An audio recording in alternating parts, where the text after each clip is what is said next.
श्लोक दुसरा. क्षेत्रज्ञे चापि मां विद्धि सर्वक्षेत्रेषु भारत. क्षेत्रज्ञयोर्ज्ञानं यत्तज्ज्ञानं मतं मम. अर्थ, हे भारता म्हणजेच अर्जुना, सर्व क्षेत्रांचे ठिकाणी क्षेत्रज्ञ मीच आहे असे तू समज. क्षेत्र व क्षेत्रज्ञ यांचे जे ज्ञान तेच खरे ज्ञान आहे असे माझे निश्चित मत आहे, असे भगवंत इथे सांगत आहेत. विवरण. सर्व क्षेत्रेषु क्षेत्रज्ञे मां विद्धि. या सर्व क्षेत्रात मीच क्षेत्रज्ञ आहे.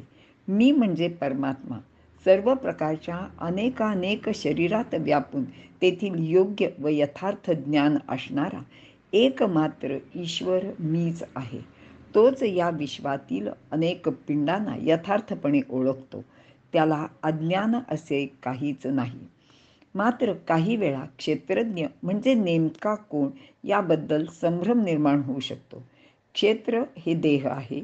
हा देह सजीव किंवा निर्जीव याबद्दल विचार केला तर क्षेत्र म्हणजे निर्जीव देह मानला तर जीव हा क्षेत्रज्ञ ठरेल. परंतु क्षेत्र म्हणजे सजीव शरीर मानले तर जीवापेक्षा श्रेष्ठतर असलेला असा हा आत्मा हा क्षेत्रज्ञ मानावा लागतो. भगवंताचे मते मी येथील क्षेत्रज्ञ आहे. हा मी म्हणजेच आत्मा असे मानावे. कारण क्षेत्र म्हणजे सजीव देह. जीवाला या शरीराचे पूर्ण ज्ञान नसते.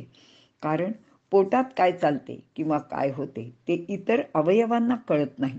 शिवाय आपल्या शरीरातील प्रत्येक पेशीत सुद्धा जीव असतो. या सर्व सजीव पेशींकडून जे कार्य करवून घेतले जाते ते कोण करवून घेतो? ती शक्ती कोणती? तिचे अस्तित्व फार महत्त्वाचे आहे.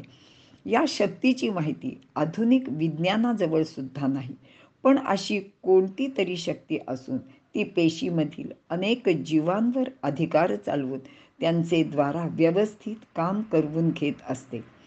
आणि ही श्रेष्ठ शक्ती म्हणजेच आत्मा किंवा तिलाच भगवंत येथे क्षेत्रज्ञ असे म्हणत आहे. क्षेत्रज्ञयोर्ज्ञानं यत्तज्ज्ञानं मतं मम. येथे सर्व क्षेत्रातील क्षेत्रज्ञ हे विधान महत्त्वाचे आहे. कारण या विश्वात विविध प्रकारची क्षेत्रे आहेत. क्षेत्रे म्हणजे देह हे आपण लक्षात घेऊया. जेवढे सजीव तेवढी क्षेत्रे. या सर्वांचे ज्ञान असलेला तो क्षेत्रज्ञ. तो मात्र एकच आहे. कारण क्षेत्रज्ञ म्हणजे आत्मा ही शक्ती आहे. ती कोण्या एकाची नाही. आत्म्याची शक्ती जशी आपल्या शरीरात असते तशीच ती इतर सर्व प्राणीमात्रांचे शरीरात सुद्धा असते. 10व्या अध्यायात भगवंत म्हणतात की अहमात्मा गुडाकेश सर्वभूताशय स्थितः. खरे तर त्या शक्तीला कोणतेच नाव नाही. तिलाच आत्मा, परमेश्वर किंवा गीतेमध्ये श्रीकृष्ण भगवान असे म्हणायला हरकत नाही. आणि एका ठिकाणी ज्ञानदेवानी असं सांगितलं आहे की अरे अर्जुना, खरं तर मला असे कोणतेच नाव नाही, परमात्म्याला कोणतेच नाव नाही. पण ही लोक मज अनाम्या नामे ठेविती आणि मी जो अनामी आहे त्याला मात्र विविध प्रकारची नावं ठेवतात आणि मग त्याच नावाने मी ओळखला जाऊ लागतो. आजच्या विज्ञान युगात विशेष तज्ज्ञ असे डॉक्टर्स आहेत, पण त्यांना संपूर्ण देहाचे ज्ञान मात्र असत नाही. एकतर त्यांना मृतदेहाचे विच्छेदन करून शरीरशास्त्र शिकवले जाते, तेही पूर्ण नसते. त्यांना चेतनाशून्य शरीराचे पूर्ण ज्ञान नसते. तर मग चेतनामय शरीराचे संपूर्ण ज्ञान कसे बरे होणार? शिवाय आधुनिकतेच्या नावाखाली विशेष ज्ञान ते प्राप्त केल्याचे प्रतिपादन करतात. म्हणजे प्रत्येक गोष्टीतला स्पेशालिस्ट. जसे छातीचा त्यातही हृदयाचा, फुफ्फुसाचा इत्यादी भेद, पोटाचा, हाताचा, पायाचा, अस्थीचा, त्वचेचा इत्यादी विविध भेद लक्षात घेतले तर संपूर्ण देहाचे ज्ञान कोणा एकाजवळ असेल याचा विचार सुद्धा आपल्याला करता येत नाही. मग जीवाचे आणि आत्म्याचे ज्ञान त्यांना कुठून मिळणार?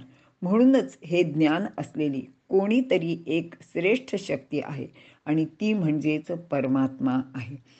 या परमात्म्याजवळ जाण्यासाठी अनेक साधने उपलब्ध आहेत. यामध्ये अनन्य भक्ती हे सहज सुलभ साधन मागील अध्यायात भगवंताने विशद केले आहे.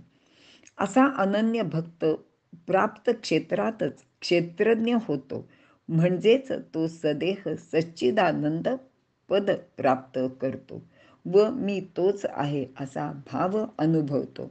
तोच म्हणजे मीच भगवंत म्हणजे परमात्मा आहे असा अनुभव तो घेतो. याप्रमाणे प्रत्येकाला क्षेत्र व क्षेत्रज्ञाचे ज्ञान जाणण्याजोगे आहे आणि ते ज्ञान हेच खरे ज्ञान आहे. ते आपल्याला जाणता आले तर आपली खरी उन्नती होते.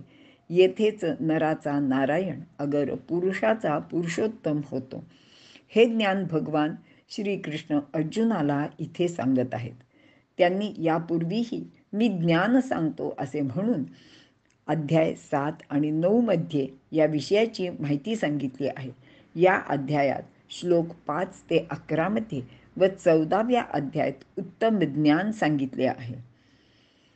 अध्याय 7 मध्ये मी तुला विज्ञानासह ज्ञान सांगतो आणि ते जाणल्यानंतर आणखी काहीही जाणण्याजोगे शिल्लक राहत नाही असे सांगून वासुदेव सर्व हे उपदेशाचे सारच त्याला सांगितले आहे. ते अर्थातच श्लोक 2, 4, 5, 6 आणि 7 यामध्ये सांगितले आहे. अध्याय 9 मध्ये विज्ञानासह गुह्य ज्ञान सांगितले. ते जाणल्याने अशुभाची प्राप्ती होत नाही असे आश्वासन सुद्धा दिले आहे. प्रकृतीचे आश्रयाने या विश्वाची उत्पत्ती भगवंत करतो. सर्व भूते त्याच्यात आहेत, पण तो कोणाचे आधाराने नसतो. येथे सुद्धा वरील वासुदेव सर्वची पुनरावृत्तीच आहे आणि ते म्हणजे विश्वात ईश्वरीय प्रकृतीचीच विविध रूपे आहेत हे होय. या अध्यायात क्षेत्र आणि क्षेत्रज्ञ या नावाने ते ज्ञान सांगत आहेत. या शब्दाचा भेद तत्व किंवा ज्ञानाचा विषय मात्र तोच आहे. येथे प्रकृतीला क्षेत्र असे म्हटले आहे, तर क्षेत्रज्ञ म्हणजे आत्मा हा जाणणारा आहे. तो प्रकृतीला जाणतो, तिच्या ठिकाणी पाहिजे ते फळ निर्माण करतो. अनेक प्रकारचे पुरुषार्थ करून श्रेष्ठ पुरुष होऊ शकतो. याचे स्वरूप कसे आहे त्याचे वर्णन यामध्ये केलेले आहे. 14व्या अध्यायात उत्तमातील उत्तम ज्ञान ते सांगतात, जे ऋषीमुनींनी प्राप्त करून परमसिद्धी मिळवली होती. येथे ईश्वर व प्रकृती यापासून विश्वाची म्हणजे प्राणीमात्रांची उत्पत्ती झाली. ईश्वर सर्व व्यापक आहे. विश्वात्म्याच्या आधारावर सर्व सृष्टी आहे. हे सर्व ज्ञान यथार्थपणे जाणण्याजोगे आहे असे भगवंत इथे आपल्याला सांगत आहेत. इथे आपण थांबूया.